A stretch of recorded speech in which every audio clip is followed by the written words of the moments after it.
Quando falamos de Brasília, logo pensamos em política e construções modernistas de concreto, o centro do poder do Brasil. Mas hoje, vamos conhecer um lado diferente e muito importante da nossa capital. Nós somos um dos maiores bancos de sementes do mundo. Hoje nós temos aqui 150 mil amostras conservadas de cerca de 1.200 espécies diferentes. O centro reúne tanta biodiversidade que é conhecido como Arca de Noé da Embrapa. Aqui é a Arca de Noé porque a gente congrega, aqui a gente conserva uma variedade enorme de plantas, animais e de micro-organismos. Então, todo esse esforço que a gente faz aqui é para melhorar, para garantir a conservação, a preservação de várias espécies relacionadas à agricultura e alimentação. Espécies que são conservadas, estudadas e aprimoradas para a comida continuar chegando ao nosso prato e cada vez mais gostosa. E também para as plantações serem mais resistentes a pragas. Tudo isso para a gente, quem sabe, sobreviver às mudanças climáticas. Esse é um episódio de Cidades do Amanhã, uma produção do UOL, que viaja o Brasil para mostrar locais que já estão produzindo hoje as inovações que mudarão as nossas vidas. A série multimídia faz parte do projeto Brasil do Futuro.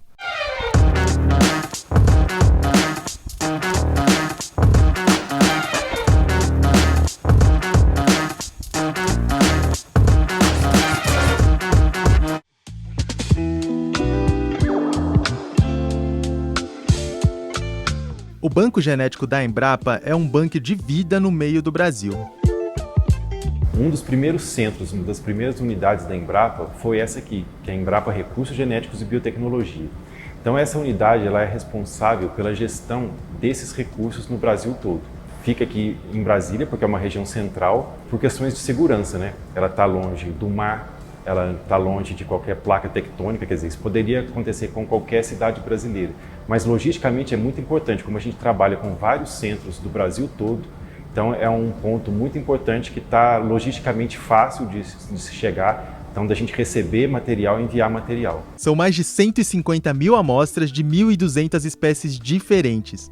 Depois de guardadas, elas são aprimoradas através de cruzamentos que podem gerar plantas mais produtivas e adaptadas, ou até ressuscitar plantios que haviam sido perdidos, como o milho dos indígenas Craô do Tocantins.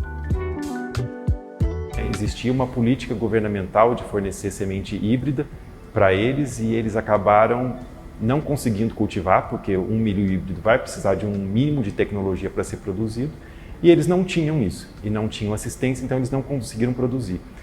E como eles estavam recebendo essas sementes, eles deixaram as suas sementes tradicionais de lado, acabaram perdendo. Então a FUNAI nos procurou, nós conseguimos identificar as sementes que foram coletadas na área deles ainda na década de 70.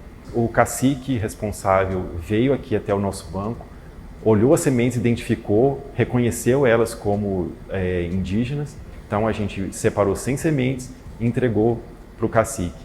Ele levou e no ano seguinte ele retornou aqui com uma cuia cheia de semente de milho que ele levou e nos entregou e devolveu dizendo o seguinte: eu vou devolver essas sementes para que vocês conservem, porque se os nossos filhos, os nossos netos precisarem novamente, eles vão saber onde procurar. E a maior parte dessas sementes fica conservada em geladeiras a menos de 20 graus, que a gente vai ver daqui a pouco. Então, Elton, aqui a gente está no Banco Genético da Embrapa. Então, apenas 10 pessoas têm acesso a essa estrutura. E por que isso? Porque aqui está uma das maiores riquezas do nosso país, que é a nossa agrobiodiversidade, as nossas sementes. Então, essas sementes vão ser as sementes que vão dar origem à alimentação do futuro da nossa população. Isso aqui é uma câmara fria, né? É uma câmara fria e muito fria, menos 20 graus. Por enquanto tá quentinho aqui, mas eu sei que lá dentro o bicho vai pegar. Então, eu já vou pegar uma jaqueta aqui.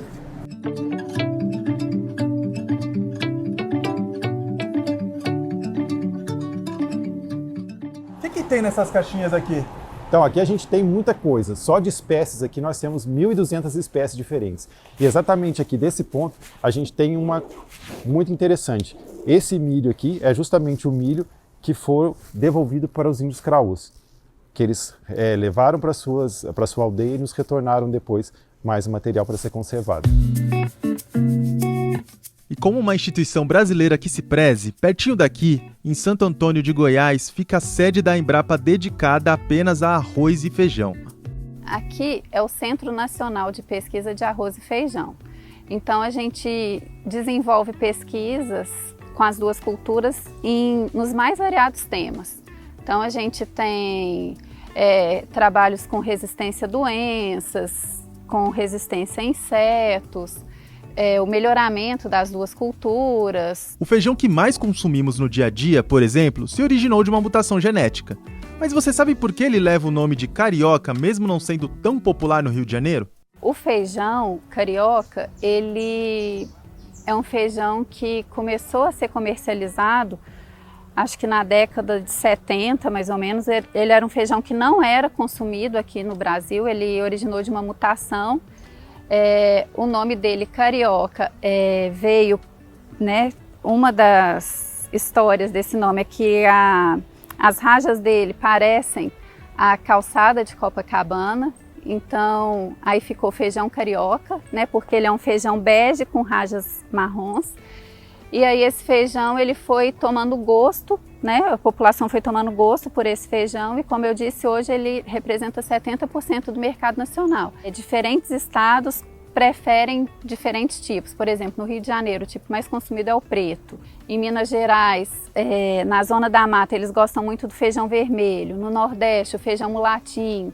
Mas assim, se a gente for pegar a média nacional, o mais consumido é o carioca. Para além das curiosidades, a Embrapa Arroz e Feijão tem um papel importante na prevenção de catástrofes agrícolas no prato dos brasileiros. A gente está sempre tentando prever, né, coisas que podem acontecer no futuro. Então a gente, lá no Banco de Feijão, a gente desenvolveu um programa de melhoramento preventivo.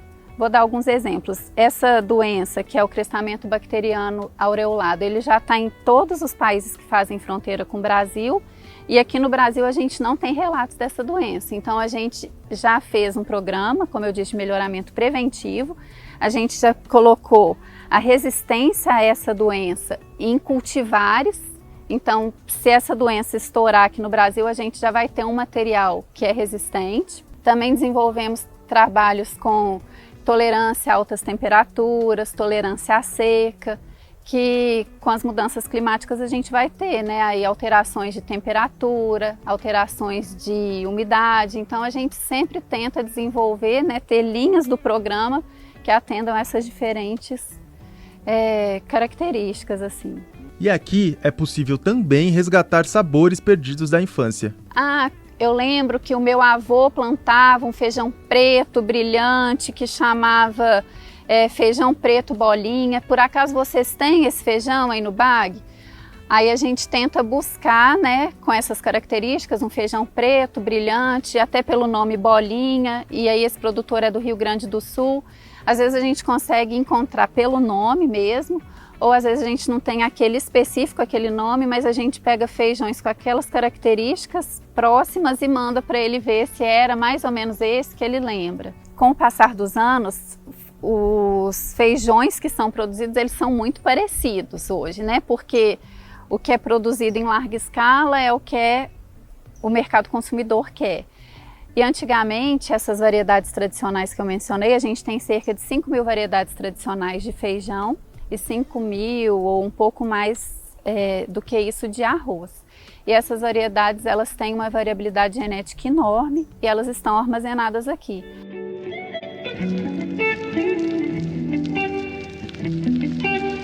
Mas a biodiversidade brasileira vai muito além de arroz e feijão.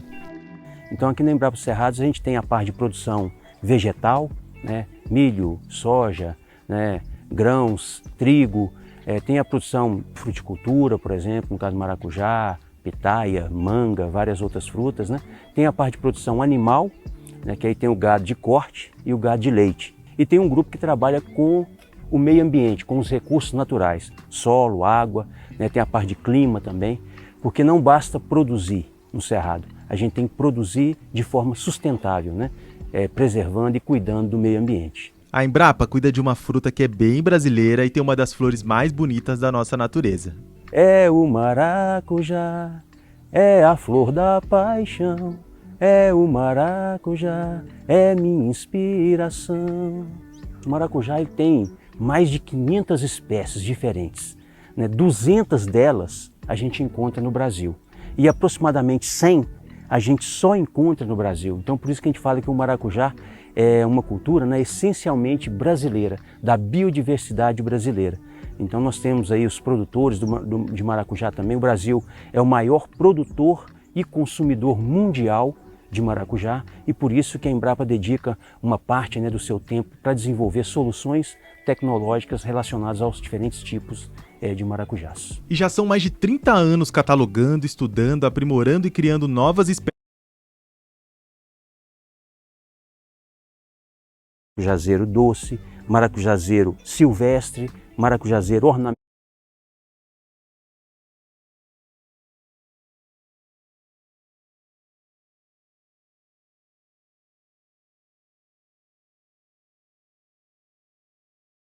Trigo, tem a produção de fruticultura, por exemplo, no caso do maracujá, pitaia, manga, várias outras frutas, né?